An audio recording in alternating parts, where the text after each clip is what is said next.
À 6h47, nous ouvrons le kiosque d'Europe 1 avec vous, Thomas. Chacun voit midi à sa porte ce matin, Julie, et vos quotidiens régionaux s'intéressent d'abord et bien sûr avant tout à ce qui va arriver chez eux après le redécoupage annoncé hier soir par François Hollande. Et puis il y a ceux qui prennent un peu de hauteur, qui s'amusent même parfois. François Hollande, prof de géo, s'exclame la Provence. Région PACA, rien ne change. Hollande divise la France, éditorialise l'opinion avec un dessin de CAC qui est assez drôle à la une. Regardez, on vous le montre sur europe1.fr. On y voit François Hollande descendu de son scooter, se grattant le casque devant un panneau. Bienvenue en Normandie. Et le président de dire « c'est pas ce que j'ai sur ma carte ». L'écho de Haute-Vienne, région Limousin, rien ne bouge non plus, s'interroge. 14 régions et l'avis du peuple, point d'interrogation. Et puis un dernier mot, ou plutôt un tweet sur le sujet, Julie. Il est signé Monsieur Kaplan, c'est un secrétaire de rédaction, et son analyse ne manque pas de bon sens.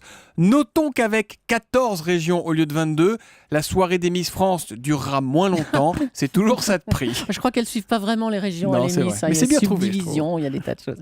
Alors, l'autre star du jour, c'est bien sûr le roi d'Espagne. Ou plutôt les rois d'Espagne. Oui, le roi oui. s'en va, vive le roi, titre Le Parisien. Au premier plan sur la photo, Juan Carlos est juste derrière son fils, le futur Felipe VI. Le Figaro s'intéresse aux défis du nouveau roi Felipe.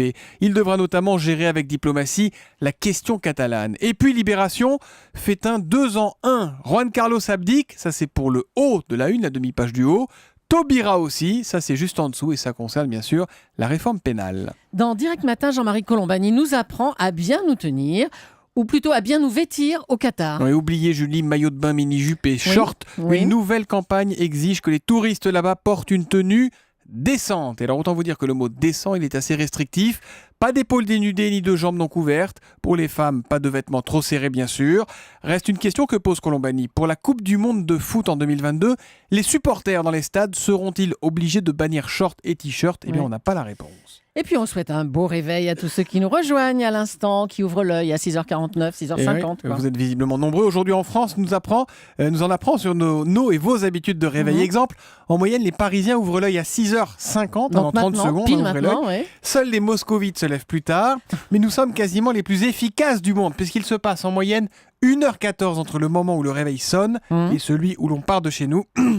Et puis chassons une idée reçue, Julie. Quoi ? Les hommes s'habillent en 5 minutes. Et les femmes en 20, non ? En 6. En 6 6 minutes, pas 6 heures. Six. C'est à lire dans Aujourd'hui en France.